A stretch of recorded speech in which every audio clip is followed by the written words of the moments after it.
کیا ہم نے کبھی اس دن کا تصور کیا ہے جب ہر انسان کو قیامت کے مراحل سے گزرنا ہوگا؟ وہ دن جب دل کانپ رہے ہوں گے اور آنکھیں سہمی ہوئی ہوں گی۔ وہ لمحہ جب پل صراط، جو تلوار سے زیادہ تیز اور بال سے زیادہ باریک ہوگا، ہمارے سامنے ہوگا۔ کیا ہم جانتے ہیں کہ اس پل پر سب سے پہلے کون گزرے گا؟ وہ کون ہوں گے جو اپنی امت کے لیے راستہ ہموار کریں گے؟ کیا ہمارے پیارے نبی صلی اللہ علیہ وسلم اپنی امت کے لیے شفاعت فرماتے ہوئے پل صراط سے گزریں گے؟ یہ وہ مرحلہ ہے جس سے ہر انسان کو گزرنا ہوگا، جہاں صرف ایمان، عمل اور اللہ کی رحمت ہی نجات کا ذریعہ بنے گی۔ ناظرین، جب سور پھونکا جائے گا، پھر وہ اپنی قبروں سے نکل کر اپنے رب کی طرف دوڑیں گے، کہیں گے، ہائے ہماری شامت، ہمیں ہماری قبروں سے کس نے اٹھایا؟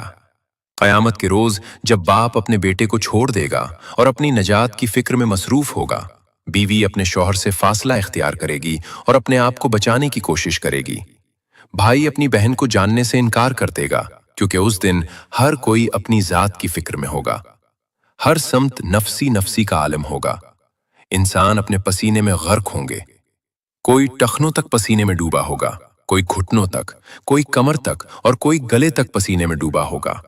یہ سب ان کے اعمال کے مطابق ہوگا۔ سورج سروں کے قریب ہوگا اور اس کی تپش سے لوگوں کا برا حال ہوگا، مگر اسی عظیم میدان میں ایک ہستی سب کے لیے پکار رہی ہوگی، ہمارے مالک، دونوں جہان کے سردار حضرت محمد صلی اللہ علیہ وسلم، جن کی زبان مبارک پر یہ الفاظ ہوں گے، اے میرے رب، میری امت کو بخش دے، میری امت کی مغفرت فرما دے۔ حضور صلی اللہ علیہ وسلم اللہ تعالیٰ سے سفارش فرمائیں گے اور پھر حساب و کتاب کا آغاز ہوگا۔ اس دن کوئی ظلم نہیں ہوگا اور ہر انسان کو اس کے اعمال کا پورا پورا بدلہ دیا جائے گا۔ سب سے پہلا سوال نماز کے متعلق ہوگا، جیسا کہ رسول اللہ صلی اللہ علیہ وسلم نے ارشاد فرمایا کہ قیامت کے دن سب سے پہلے نماز کا حساب لیا جائے گا۔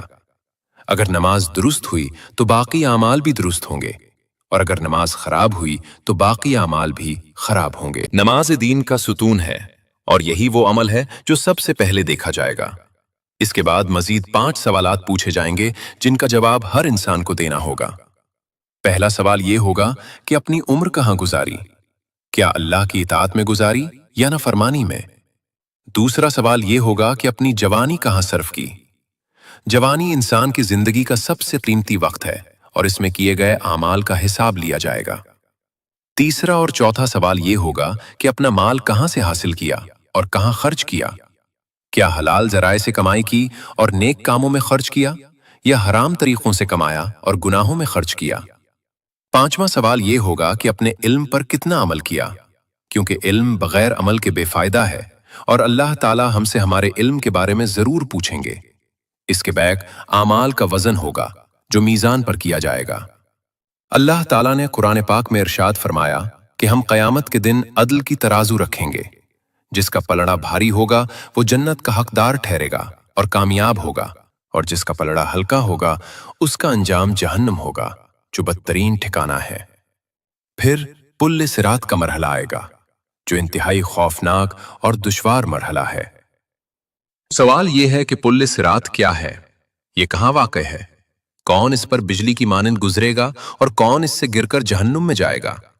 اور حضور صلی اللہ علیہ وسلم کن خوش نصیب لوگوں کی وہاں سفارش فرمائیں گے؟ آج کی ویڈیو میں ہم انہی سوالات کے جوابات حاصل کریں گے اور اس اہم موضوع کو تفصیل سے سمجھیں گے۔ تو اس ویڈیو کو آخر تک ضرور ملاحظہ فرمائیں، کیونکہ یہ معلومات ہر مسلمان کے لیے جاننا نہایت ضروری ہیں۔ ناظرین، پل صراط سے پہلے ایک اور مرحلہ آتا ہے جسے حوض کوثر کہتے ہیں۔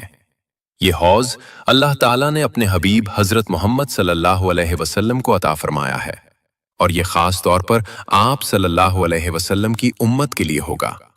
یہ حوض میدان محشر میں موجود ہوگا۔ جب حساب و کتاب مکمل ہو جائے گا اور لوگ تھکے ہارے ہوں گے تو شدید گرمی اور پیاس سے ان کا برا حال ہوگا۔ سورج کی تپش سے لوگ بے حال ہوں گے اور پانی کے لیے تڑپ رہے ہوں گے۔ اسی وقت انہیں حضرت محمد صلی اللہ علیہ وسلم کا حوض کوثر نظر آئے گا، جو انتہائی خوبصورت اور دلکش ہوگا۔ اس کے پاس حضور صلی اللہ علیہ وسلم خود کھڑے ہوں گے اور اپنے مبارک ہاتھوں سے اپنی امت کو پانی عطا فرمائیں گے۔ یہ کتنی بڑی سعادت ہے کہ ہمارے پیارے نبی صلی اللہ علیہ وسلم خود اپنی امت کو سیراب فرمائیں گے۔ ہمارے پیارے نبی صلی اللہ علیہ وسلم نے حوض کوثر کی صفات بیان کرتے ہوئے ارشاد فرمایا کہ بے شک حوض کا پانی دودھ سے زیادہ سفید ہے اور اس کی سفیدی آنکھوں کو خیرہ کر دینے والی ہے۔ یہ شہد سے زیادہ میٹھا ہے اور اس کی مٹھاس بے مثال ہے۔ یہ برف سے زیادہ ٹھنڈا ہے اور اس کی ٹھنڈک دل کو سکون دینے والی ہے۔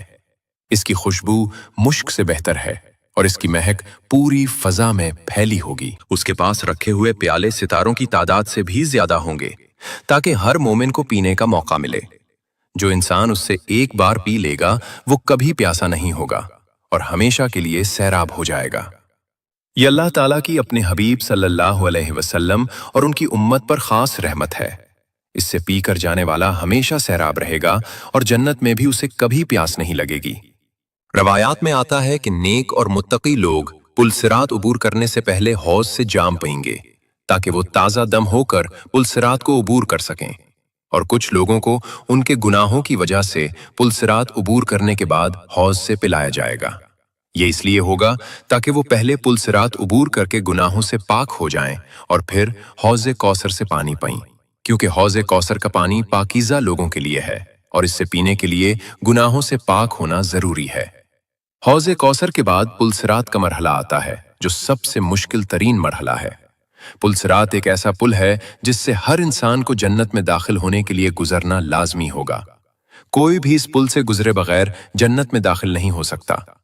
یہ پل جہنم کے بالکل اوپر بنایا گیا ہوگا اور اس کے نیچے جہنم کی خوفناک آگ بھڑک رہی ہوگی۔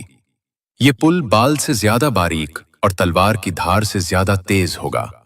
اس پر چلنا انتہائی مشکل ہوگا اور صرف اللہ تعالیٰ کی مدد سے ہی کوئی اسے پار کر سکے گا۔ حضرت ابو سعید خدری رضی اللہ عنہ سے روایت ہے کہ صحابہ کرام رضی اللہ عنہم نے رسول اللہ صلی اللہ علیہ وسلم سے عرض کیا، یا رسول اللہ صلی اللہ علیہ وسلم، پل صراط کیسا ہوگا؟